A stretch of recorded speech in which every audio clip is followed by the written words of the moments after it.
Hello everyone, Man of Interest here, and it's time for another This Week in Keyboards. So, we have a new president here in the US, that is pretty exciting. I threw my back out earlier today, so I'm feeling pretty old. It was actually kind of comical from the, strained expression on my face to reaching back and uttering that three-letter phrase, oof. But you know what isn't oof? This Week in Keyboards. Well, it kind of is, but let's get to it.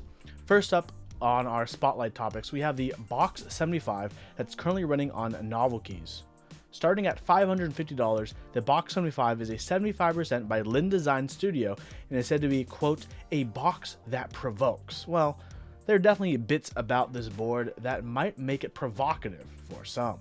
The Box 75 features a 7-degree typing angle, a top mount slash O-ring burger mount construction. It features a VS supported PCB designed by Gondolindrum.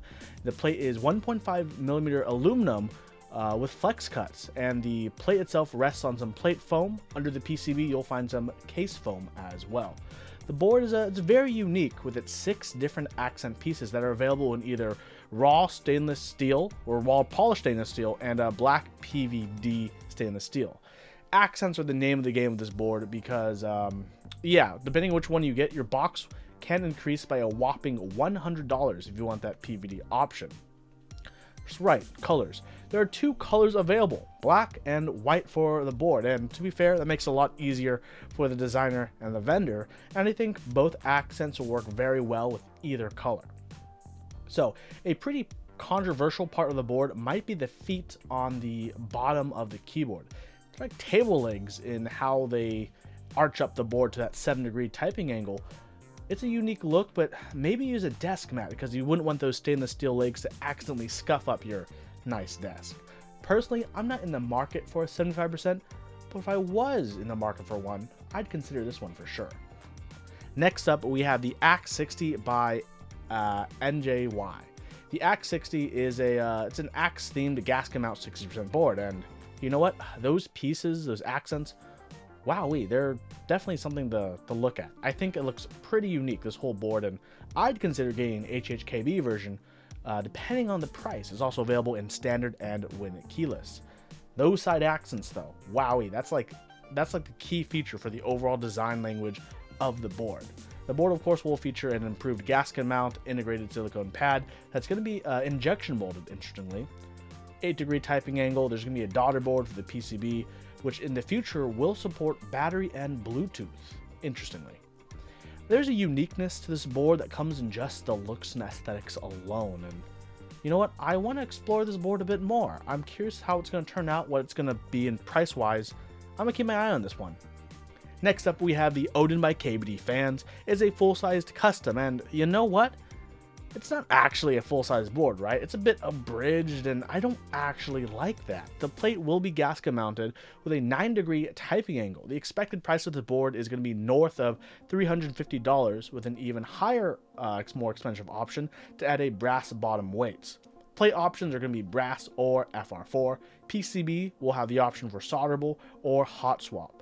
The board does have knob support, but I think the knob, it's in a really weird place. It's kind of just cramped right there in the middle above the arrow keys, and imagine actually trying to get your fingers into the board to turn that knob. I'm not liking what I'm seeing here. The rest of the board geometry is fine, and there's no major complaints from me in that department. But you know what? I don't think this is a keyboard that's going to be for me. If KBDfans works its magic and gets the price to a really good spot, I think a lot of people might be itching for an excuse to build a keyboard for work, which is the Odin. Next up is the topic of the week. Just kidding, there isn't a topic of the week, but there is the rapid fire. The NK65 have restocked recently, but as of writing this, there are only 2 colors available left. So, if you're wondering, watermelon and fire, red and orange respectively, are the least favorite polycarb colors. But shit, it's only $95. GMK Stargaze doesn't look that horrible, and I like the art direction with the novelties. I don't think this is a horrible set. GMK Power Chord is inspired by both a Japanese tuning company and Bang Dream's Ray Zasulan. I actually think the colors of this set are fine, surprisingly, and wow, you know what? This week is full of okay sets. The worst part about GMK Power Chord has to be the novelties in either direction. For some reason, they just attract my eyes too much in the wrong way. GMK Luna also looks fine. I'm not entirely sure what kind of keyboard I could really pair it with, color-wise, except for black, of course. Goblin isn't the name of my nemesis, but instead a 5x4 macro pad featuring dual rotary encoders and an OLED screen.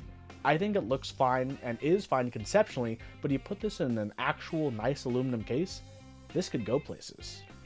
MG Ghost is perhaps the first MG set I've seen that doesn't rip off an existing colorway, but I still don't care about MG Ghost. The Ellya is a chonky Alice that is confusingly available in a linear or tactile variant that doesn't refer to the switches, but whether the case will have grooves or not. Honestly, I think the choices should have been, do you want a groovy case or a non-groovy case? It's an Alice layout, gasket mounts. Yeah, I have a feeling it's going to be a bit more expensive than I care to pay for. Lotus is a 40% split columnar stagger keyboard with satellites, and I don't mean the 143 satellites SpaceX recently launched, but they are little extra modules that can connect and work with the keyboard, like a module for a knob, or whatever else you want. I think it works perfectly in this little niche that it's going on, and it has, and I think it's a unique concept. GMK Snom is inspired by a Pokemon that has a butt in its face. Imagine having a base kit with forced Afro accents. Yikes. Also, I think the colors work better for a Pokemon than they do a keyboard. The Lumberjack PCB is a ortholinear through-hole aesthetic 60%. I like the idea of this, and I actually like it quite a bit. I want to get one myself, and you know what? I think it's actually pretty cool. It's a unique take on existing tray mounts in a different way, and that in itself is cool. That in itself is pretty cool. GMK Jay is a dual tone set with some accents, and you know what? It looks fine. Like many other sets today, it looks fine.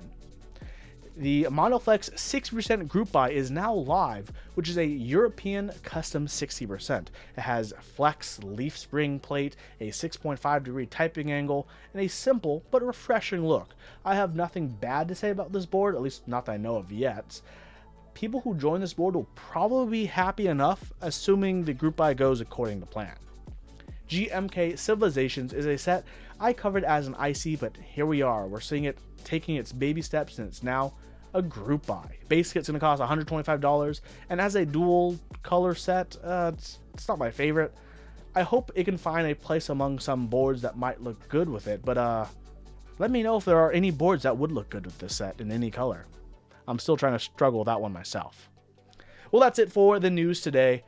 I need to take some painkillers for my back, but hey, speaking of pains in the back, it won't be a pain in the back to keep up with my content if you subscribe and ring that ding-a-ding-ding bell for notifications. Thank you everyone so much for watching. I hope you have a wonderful day, and don't forget, keep on keyboarding.